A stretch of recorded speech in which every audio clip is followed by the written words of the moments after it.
Good morning students. आज जो हम टॉपिक करेंगे वो होगा माइटोकॉन्ड्रिया। इस टॉपिक को हम कवर करेंगे। देखो, मैं इस बुक से करवाती हूँ, the cell molecular approach, Cooper's की बुक है ये, मैं इसमें से कवर करवाती हूँ, ठीक है। और इसके बारे में हम यहाँ से शुरू कर देंगे, organisation and functions of mitochondria. और इसी के लिए मैंने इसी में से बहुत अच्छे अंडरस्टैंडिंग नोट्स बना रखे हैं ये, तो हम इसमें से पढ़ेंगे, ठीक है। चलो हम शुरू करते हैं माइटोकॉन्ड्रिया के बारे में पढ़ना। माइटोकॉन्ड्रिया क्या है? जैसे कि बाकी सेल ऑर्गेनेलीज, एक सेल होती है ना, एक सेल के अंदर बहुत सारी ऑर्गेनेलीज होती हैं, जैसे Golgi bodies, lysosome, ribosomes and और भी बहुत सारी होती हैं। उसी की तरह सेल के अंदर माइटोकॉन्ड्रिया भी होता है। माइटोकॉन्ड्रिया क्या है? माइटोकॉन्ड्रिया को हम पावर हाउस ऑफ सेल बोलते हैं। पावर हाउस ऑफ सेल हम माइटोकॉन्ड्रिया को क्यों बोलते हैं? क्योंकि ये एटीपी को प्रोड्यूस करवाता है। कैसे? ऑक्सीडेटिव फॉस्फोराइलेशन से। ऑक्सीडेटिव फॉस्फोराइलेशन प्रोसेस में क्या होता है, जो ग्लूकोज होता है ना, with the process of glycolysis ये पाइरूवेट में चेंज हो जाता है। जब ये पाइरूवेट में चेंज होता है, ये सारी प्रोसेस होती है साइटोप्लाज्म में। अब जो ये पाइरूवेट बना है ना, इसको हम लेके जाते हैं माइटोकॉन्ड्रिया के अंदर for ATP production. And just because ये एटीपी को प्रोड्यूस करवाता है, इसीलिए हम इसको पावर हाउस ऑफ सेल बोलते हैं। जो ये एटीपी की प्रोडक्शन होती है ना, ये एटीपी की प्रोडक्शन जो माइटोकॉन्ड्रिया की इनर मेम्ब्रेन होती है ना, उस पे होती है। जैसे कि ये मैंने स्ट्रक्चर बना रखा है, मैं इसके बारे में भी आप लोगों को बताऊंगी। बाकी अभी यहाँ यही समझो कि जो एटीपी की प्रोडक्शन होती है वो माइटोकॉन्ड्रिया की इनर मेम्ब्रेन में मैक्सिमम होती है। अब देखते हैं हम, it have its own DNA, RNA, tRNA and called semi autonomous organelle. जो माइटोकॉन्ड्रिया होती है ना हमारी, उसके पास उसका खुद का डीएनए होता है, आरएनए भी होता है, उसके पास टीआरएनए भी होता है। सो वो अपनी जो प्रोटीन होती है ना, मिनिमम नंबर ऑफ प्रोटीन वो खुद ही बना लेता है। तो mitochondria have their own DNA and protein synthesising machinery. जैसे कि उसके पास ये प्रोटीन सिंथेसाइजिंग मशीनरी होती है ना, इसकी वजह से वो थोड़ा बहुत प्रोटीन खुद भी बना लेता है माइटोकॉन्ड्रिया, बट सारे प्रोटीन खुद नहीं बना पाता है वो। उसके कुछ जो प्रोटीन होते हैं ना, वो हमारे डीएनए में, जो हमारा न्यूक्लियस है, हमारी सेल के अंदर जो न्यूक्लियस है, उसके अंदर जो डीएनए है वहाँ बनता है, उसके थ्रू बनता है प्रोटीन। और उस प्रोटीन को, जो रिक्वायरमेंट का प्रोटीन है माइटोकॉन्ड्रिया के अंदर भी, उस प्रोटीन को हम with the help of cytoplasm हम ट्रांसफर करवा देते हैं किसके अंदर? माइटोकॉन्ड्रिया के अंदर। जो माइटोकॉन्ड्रिया को जिसकी नीड है, जिस प्रोटीन की, तो maximum number of the protein वो नहीं बना पाता है, उसके पास सिर्फ मिनिमम नंबर ऑफ प्रोटीन होते हैं माइटोकॉन्ड्रिया के पास।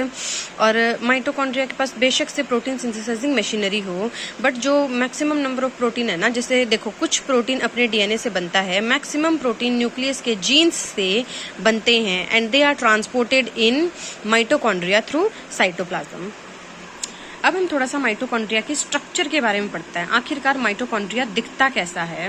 अब पहले आप ये मेरे बनाए हुए नोट्स देखो और अब ये बुक देखो, और जो मैंने अभी आपको बताया है ना थ्योरेटिकल पोर्शन, वही सब इसने बताया हुआ है। जैसे पहले मैं आपको थोड़ा सा स्ट्रक्चर के बारे में बता देती हूँ इसके, फिर आपको मैं थोड़ा सा पैराग्राफ भी बता दूंगी।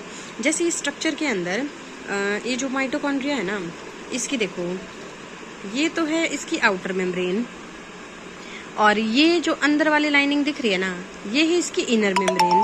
देखो स्टूडेंट्स, ये तो है इसकी इनर मेम्ब्रेन माइटोकॉन्ड्रिया की, ये वाली, ये है आउटर मेम्ब्रेन। इनर मेम्ब्रेन और आउटर मेम्ब्रेन के बीच में इंटर मेम्ब्रेन स्पेस प्रेजेंट है। और ये जो इनर मेम्ब्रेन है ना, ये देखो कितने सारे फोल्ड्स हो रहे हैं इसके। इन फोल्ड्स को हम क्रिस्टे बोलते हैं। इन फोल्डेड पार्ट्स ऑफ माइटोकॉन्ड्रिया को, इनको हम क्रिस्टे बोलते हैं। और एक क्रिस्टेज के अंदर ये जो पोर्शन है ना, इसको हम मैट्रिक्स बोलते हैं। नाउ एक बार आप मेरे नोट्स में से देखो, जैसे कि ये तो है इसकी आउटर मेम्ब्रेन, ये स्मूथ होती है, ये है इसकी इनर मेम्ब्रेन, ये आउटर मेम्ब्रेन और इनर मेम्ब्रेन के बीच का इंटर मेम्ब्रेन स्पेस है ये। और ये जो बन रही है ना ये फॉर्मेशन, ये सारी क्रिस्टेज हैं। क्रिस्टेज देखो एटीपी फैक्ट्री कहलाते हैं, क्योंकि यहाँ पर ये जो क्रिस्टेज है, यहीं पर एटीपी की प्रोडक्शन मैक्सिमम होती है। और देखो जो ये मैट्रिक्स है ना, मैट्रिक्स के अंदर देखो राइबोसोम्स, टीआरएनए, माइटोकॉन्ड्रिया का डीएनए और एंजाइम्स जो कि क्रेब साइकिल की रिक्वायरमेंट के लिए ज़रूरी होते हैं ना, वो सारी चीज़ें प्रेजेंट होती हैं माइटोकॉन्ड्रिया के मैट्रिक्स में। अब देखो माइटोकॉन्ड्रिया का जो जेनेटिक सिस्टम है ना, प्रेजेंट होता है कहाँ पर? मैट्रिक्स में। ये एक इम्पॉर्टेंट क्वेश्चन है, ठीक है। आप एक बार इस पैराग्राफ की रीडिंग लेके देखो, आपको सब समझ में आएगा। Mitochondria are surrounded by double membrane system consisting of inner membrane and outer membrane separated by inter membrane space. और इसको देखो, ये जो फोल्डेड पार्ट है ना, इसको क्रिस्टे बोलते हैं। और क्रिस्टेस के अंदर मैट्रिक्स प्रेजेंट होता है। The matrix contains mitochondrial genetic system भी होता है। क्रिस्टेस के अंदर माइटोकॉन्ड्रियल जेनेटिक सिस्टम होता है।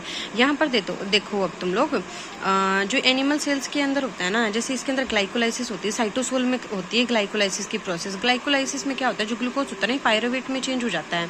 पायरुवेट में चेंज होने के बाद अब pyruvate is then transfer into mitochondria. Mitochondria में ट्रांसपोर्ट किया जाता है पायरुवेट को।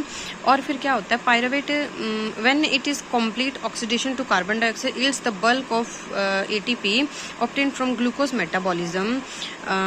जैसे पता है इस प्रोसेस में क्या होता है, जैसे कि मैंने आपको यहाँ पर बताया था कि जो ग्लूकोज होता है ना, ग्लाइकोलाइसिस के थ्रू पायरुवेट में चेंज होता है। पायरुवेट फिर क्या करता है, माइटोकॉन्ड्रिया के अंदर जाता है, वहां पर एटीपी की प्रोडक्शन करवाता है। पायरुवेट माइटोकॉन्ड्रिया के अंदर जाकर के एटीपी की प्रोडक्शन करवाता है। कैसे करवाता है, जो पायरुवेट है ना, वो एसिटाइल को एंजाइम ए में कन्वर्ट हो जाता है। और फिर ये जो अब ये जो एसिटाइल को एंजाइम ए बना है, ये इसको मेटाबोलाइज किया जाता है in the mitochondria with the help of citric acid cycle.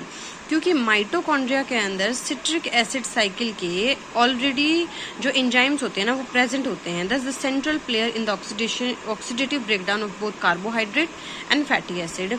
अब इसके बारे में हम थोड़ा सा ब्रीफ में पढ़ेंगे कि ये प्रोसेस, एटीपी की जनरेशन की प्रोसेस आखिरकार होती कैसे है। इसके अंदर माइटोकॉन्ड्रिया के अंदर एटीपी की जनरेशन आखिरकार होती कैसे है। ये एक डायग्राम दे रखा है कूपर्स की बुक में। इसमें बता रखा है कि जो ये प्रोसेस होती है, एटीपी कैसे जनरेट होता है माइटोकॉन्ड्रिया के अंदर। जो बात इस डायग्राम में है ना, वो सारी बात यहाँ पर लिखी हुई है। और इस पैराग्राफ में जो ये बात लिखी हुई ना, इन सब चीज़ों को मैंने बहुत ही इजीली एक्सप्लेन किया हुआ है अपने नोट्स में। Let's study. देखते हैं, पहले ये कुछ लाइनें लिख रखी है मैंने यहाँ पे, जैसे कि maximum ATP is produce during oxidation phosphorylation. Oxidation phosphorylation happens in cristae. Glucose pyruvate में चेंज हो जाता है। ये जो प्रोसेस होती है, ये साइटोप्लाज्म में होती है। फिर ये एसिटाइल कोएंजाइम ए में, एसिटाइल कोएंजाइम ए क्या करता है, फर्दर टूट जाता है कार्बन डाइऑक्साइड में, ऑक्सीडाइज हो जाता है कार्बन डाइऑक्साइड में, और NAD पॉजिटिव को और FADH को NADH और FADH में तोड़ देता है। अब हम बात करते हैं इसकी परमिएबिलिटी की, मतलब इसकी जो माइटोकॉन्ड्रिया की जो आउटर मेम्ब्रेन है और इनर मेम्ब्रेन है, इसकी परमिएबिलिटी की बात करते हैं। तो जो इसकी आउटर मेम्ब्रेन है ना, ये हाईली परमिएबल है, क्योंकि ड्यू टू पोरिन्स, इसके ऊपर पोरिन्स प्रेजेंट होते हैं, छोटे छोटे पोर्स प्रेजेंट होते हैं, अलाउिंग मॉलिक्यूलर स्मॉल, जो मॉलिक्यूलर स्मॉल साइज के होते हैं ना, 1000 डाल्टन से जो छोटे मॉलिक्यूल्स होते हैं ना, उनके लिए परमिएबल होती है ये। और जो ये इनर मेम्ब्रेन होती है ना, ये इम्परमिएबल होती है। अब हम देखते हैं how ATP production happens in mitochondria. देखते हैं, जो पायरुवेट होता है ना, पायरुवेट और फैटी एसिड, ये इन दोनों को ही ब्रेक डाउन करने का काम करता है। माइटोकॉन्ड्रिया, पायरुवेट और फैटी एसिड दोनों को ही ब्रेक डाउन करने का काम करता है। ये दोनों साइटोप्लाज्म से एंटर कर जाते हैं। अब ये साइटोप्लाज्म से क्या करती है, एंटर करती है माइटोकॉन्ड्रियल मैट्रिक्स में। यहाँ क्या होता है, जो पायरुवेट है और फैटी एसिड है, कन्वर्ट हो जाते हैं एसिटाइल कोएंजाइम में। देखो यहाँ पे पायरुवेट, फैटी एसिड, ये दोनों क्या किया, इनर मेम्ब्रेन से ऑफ माइटोकॉन्ड्रिया से फैटी एसिड और पायरुवेट दोनों ही अंदर आ गए मैट्रिक्स के अंदर और चेंज हो गए एसिटाइल कोएंजाइम ए में। अब एसिटाइल कोएंजाइम ए क्या करेगा, अपने आप को ऑक्सीडाइज करके कार्बन डाइऑक्साइड में चेंज कर लेगा। देखो एसिटाइल कोएंजाइम ए, जैसे ये इंटर्स इन mitochondrial matrix, hairs pyruvate and fatty acid converted into acetyl coenzyme A, ये अपने आप को ऑक्सीडाइज करके कार्बन डाइऑक्साइड में चेंज कर लेगा। और ये प्रोसेस क्या करती है, रिड्यूस कर देती है NAD पॉजिटिव को और FAD को into high energy electron carriers NADH and FADH2 में। देखो ये प्रोसेस ने, ये जब कार्बन डाइऑक्साइड को ऑक्सीडाइज, जैसे कि ये NADH और ये FADH2 में टूट गया। अब ये जो NADH और ये FADH होता है ना, देखो electron from NADH and FADH2 are transferred through carriers in inner mitochondrial membrane to molecular oxygen. अब यहाँ से जो इलेक्ट्रॉन्स है ना, ये इनर मेम्ब्रेन पे लेके आए जाते हैं और यहाँ पर ये as a potential gradient H positive ions के फॉर्म में प्रेजेंट रहते हैं। एंड जब भी हमको ATP की जरूरत होती है तो हम यहाँ से एनर्जी को ATP को प्रोड्यूस करवा लेते हैं। देखो, energy from this electron transfer pumps proton H plus across the inner membrane creating a proton gradient potential energy. ATP synthesis कैसे होती है? This gradient drives H positive back through ATP synthesis powering the conversion of ADP to ATP। यही चीज इस paragraph में लिखी हुई है स्टूडेंट्स, आप लोग एक बार बुक से पढ़ के देखना, आपको बहुत अच्छे से समझ में आ जाएगी।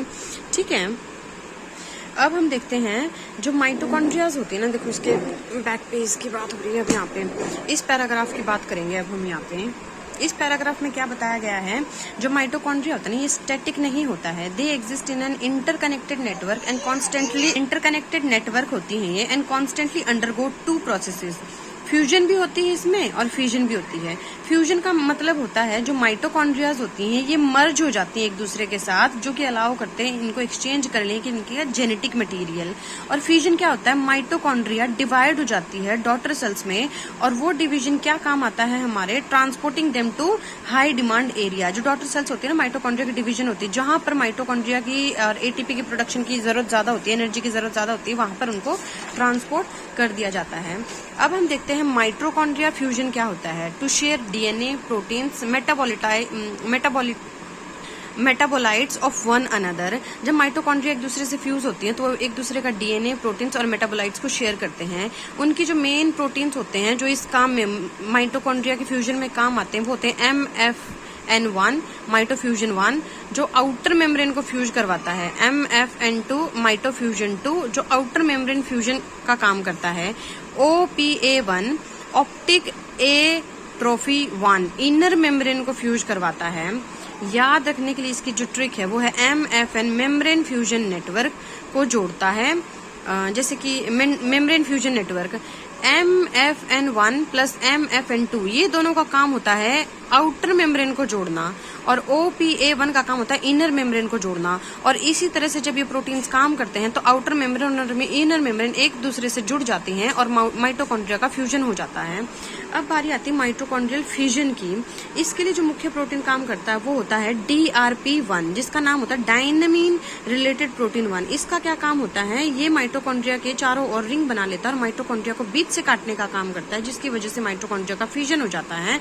और इसको याद रखने की ट्रिक है, डिवाइड रिलेटेड प्रोटीन मीन्स ये डिवाइड कर देता है माइटोकॉन्ड्रिया को, और जो माइटोकॉन्ड्रिया है वो डिवाइड हो जाता है 2 डॉटर सेल्स में, और जहां पर उसकी मैक्सिमम जरूरत होती है ना माइटोकॉन्ड्रिया की, वहां पर उसको पहुंचा दिया जाता है काम के लिए। यही चीज इस पैराग्राफ में बताई हुई है। देखो, mitochondrial fusion allows the exchange of genetic material among mitochondria within the cells where fusion is important in the distribution of mitochondria between daughter cell to cell division and transport कर दिया जाता है जहां उनकी high demand होती है। और एक चीज जो यहाँ पर और बताई गई है वो है, in many cells this acquire selectively positioning mitochondria to location of high energy such as synapse. मतलब जो डॉटर सेल्स में माइटोकॉन्ड्रिया का जो फ्यूजन होता है ना, ये जहां पर हाई एनर्जी की जरूरत होती है, जैसे कि साइनेप्स इन नर्व सेल्स, यहाँ पर पहुंचाया जाता है। In addition mitochondria not static organelles, यही बात मैंने वहां भेज दिया जाता है। ये देखो, माइटोकॉन्ड्रिया इस नेटवर्क में प्रेजेंट होता है। और अगर आपको वीडियो पसंद आई हो तो प्लीज़ वीडियो को लाइक करो, शेयर करो। जिन जिन दोस्तों को आपकी ज़रूरत है माइटोकॉन्ड्रिया को अच्छे से पढ़ने की, तो उनके पास आप शेयर करो। ये माइटोकॉन्ड्रिया का पार्ट 1 है। इसके बाद